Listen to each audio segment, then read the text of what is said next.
उपवास व्रत। अग्निदेव कहते हैं, मुनिश्रेष्ठ वशिष्ठ, अब मैं तुम्हारे सम्मुख सबसे उत्तम मासोपवास व्रत का वर्णन करता हूं। वैष्णव यज्ञ का अनुष्ठान करके आचार्य की आज्ञा लेकर कृच्छ आदि व्रतों से अपने शक्ति का अनुमान करके मासोपवास व्रत करना चाहिए। वानप्रस्थ, सन्यासी एवं विधवा स्त्री, इनके लिए मासोपवास व्रत का विधान है।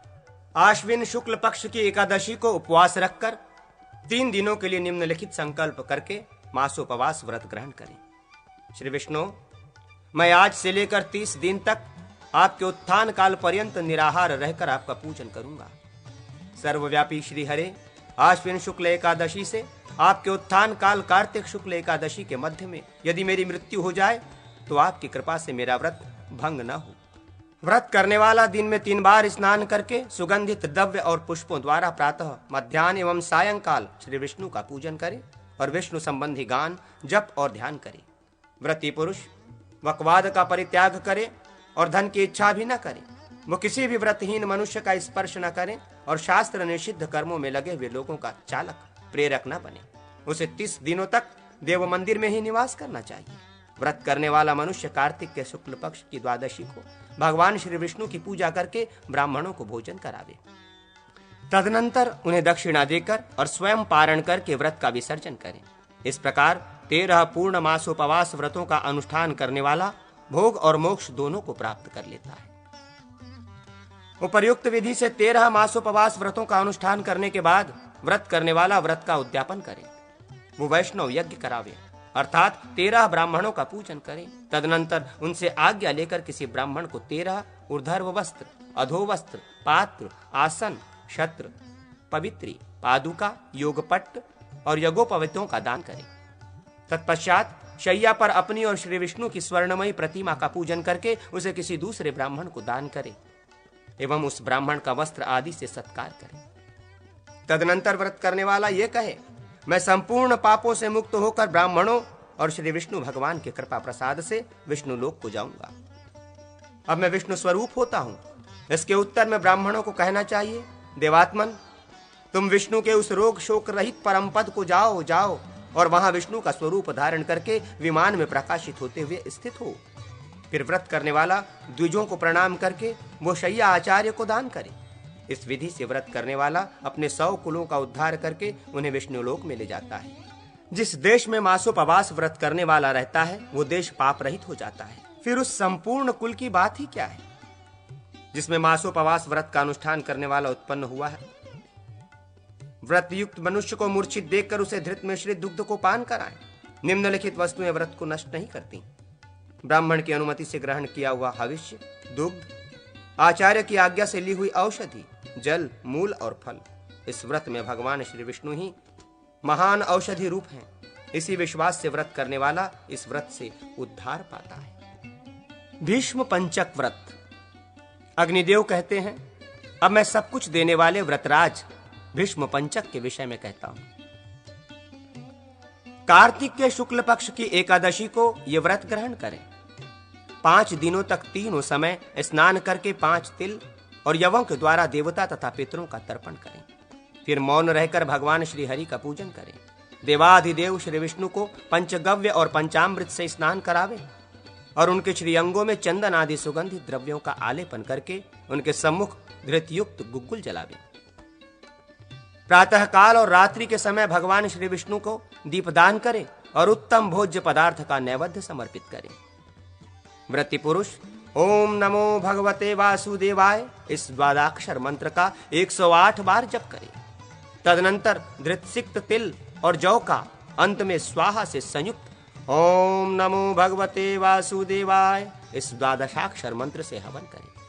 पहले दिन भगवान के चरणों का कमल से पुष्पों से, दूसरे दिन घुटनों और संगठी भाग दोनों उरुओं का बिल्व पत्रों से, तीसरे दिन नाभि का भृंगराज से, चौथे दिन बाण पुष्प, बिल्व पत्र और जपा पुष्पों द्वारा एवं 5वें दिन मालती पुष्पों से सर्वांग का पूजन करें।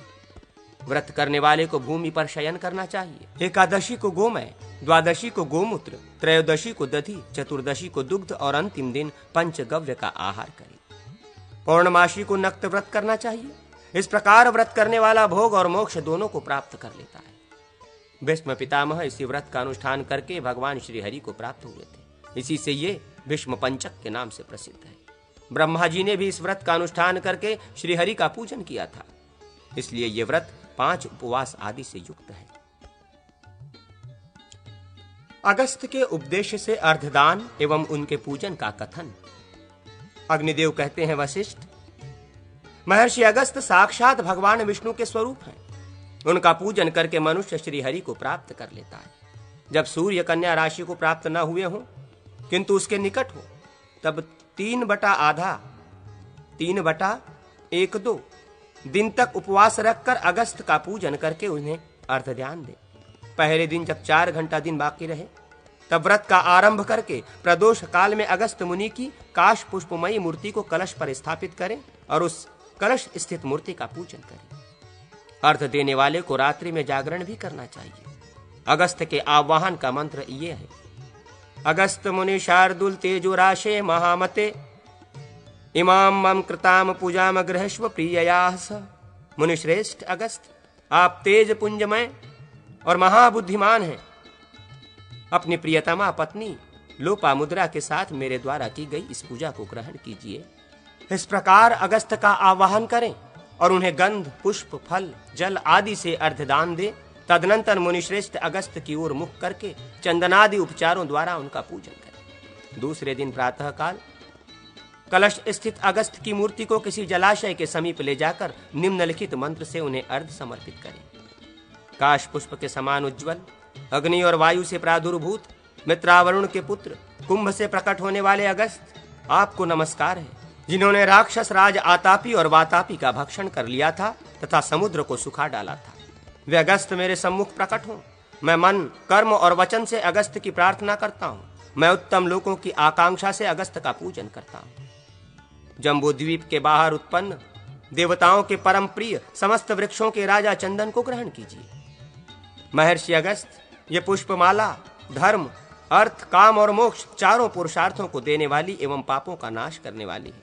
सौभाग्य, आरोग्य और लक्ष्मी की प्राप्ति कराने वाली इस पुष्पमाला को आप ग्रहण कीजिए। भगवान, अब ये धूप ग्रहण कीजिए और आप में मेरी भक्ति को अविचल कीजिए। मुझे इस लोक में मनोवांछित वस्तुएं और परम लोक में शुभ गति प्रदान कीजिए। देवताओं तथा असुरों से भी समादृत मुनिश्रेष्ठ अगस्त, आप संपूर्ण अभिष्ट फल प्रदान करने वाले हैं। मैं आपको वस्त्र, धान्य, फल और सुवर्ण से युक्त ये अर्ध प्रदान करता हूं। महामुने, मैंने मन में जो अभिलाषा कर रखी थी तद अनुसार मैं अगस्त जी को जगाऊंगा। आपको फलार्ध अर्पित करता हूं, इसे ग्रहण कीजिए। महर्षि अगस्त, इस प्रकार प्रजा संतति तथा बल एवं पुष्टि के लिए सचेष्ट हो कुदाल या खनित्र से धरती को खोदते रहें। उस उग्र तेजस्वी ऋषि ने दोनों कर्णों, संपूर्ण इंद्रियों की शक्ति का पोषण किया। देवताओं के प्रति उनकी सारी आशीष प्रार्थना सत्य हुई। महान व्रत का पालन करने वाली राजपुत्री अगस्त पत्नी देवेश्वरी लोपामुद्रे, आपको नमस्कार है। यशस्विनी, इस अर्ध को ग्रहण कीजिए। अगस्त के लिए पंचरत्न, सुवर्ण और रजत से युक्त एवं सप्त धान्य से पूर्ण पात्र तथा दधि चंदन से समन्वित अर्ध प्रदान करें। स्त्रियों और शूद्रों को काश, पुष्प, प्रतिकाश आदि पौराणिक मंत्र से अर्ध देना चाहिए। विसर्जन मंत्र। अगस्त मुनि शार्दुल तेजो राशे च सर्वदा इमामम कृताम पूजाम गृहीत्वा व्रज शांतये। मुनि श्रेष्ठ अगस्त, आप तेज पुंज से प्रकाशित और सब कुछ देने वाले हैं। मेरे द्वारा की गई इस पूजा को ग्रहण कर शांति पूर्वक पधारिए।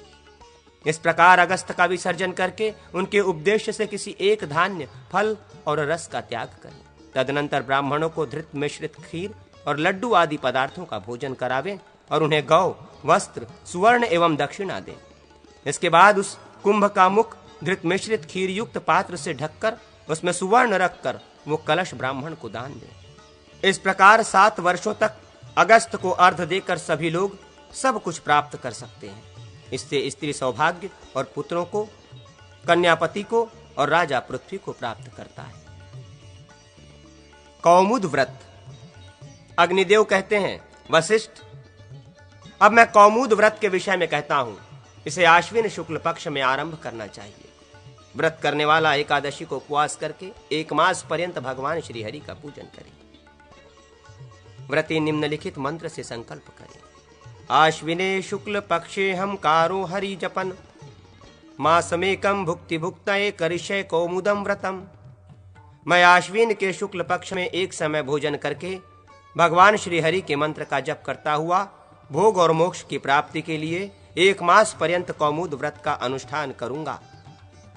तदनंतर व्रत के समाप्त होने पर एकादशी को उपवास करें और द्वादशी को भगवान श्री विष्णु का पूजन करें। उनके विग्रह में चंदन, अगर और केसर का अनुलेपन करके कमल, उत्पल, कलहार एवं मालती पुष्पों से विष्णु की पूजा करें। व्रत करने वाला वाणी को संयम में रखकर तैल पूर्ण दीपक प्रज्वलित करे और दोनों समय खीर, मालपुए तथा लड्डुओं का नैवेद्य समर्पित करे। व्रती पुरुष ओम नमो भगवते वासुदेवाय इस द्वादाक्षर मंत्र का निरंतर जप करे। अंत में ब्राह्मण भोजन करा के क्षमा प्रार्थना पूर्वक व्रत का विसर्जन करे। देव जागरणी या हरि प्रबोधनी एकादशी तक 1 मास पर्यंत उपवास करने से कौमुद व्रत पूर्ण होता है। इतने ही दिनों का पूर्वोक्त मासोपवास भी होता है, किंतु इस कौमुद व्रत से उसकी अपेक्षा अधिक फल भी प्राप्त होता है।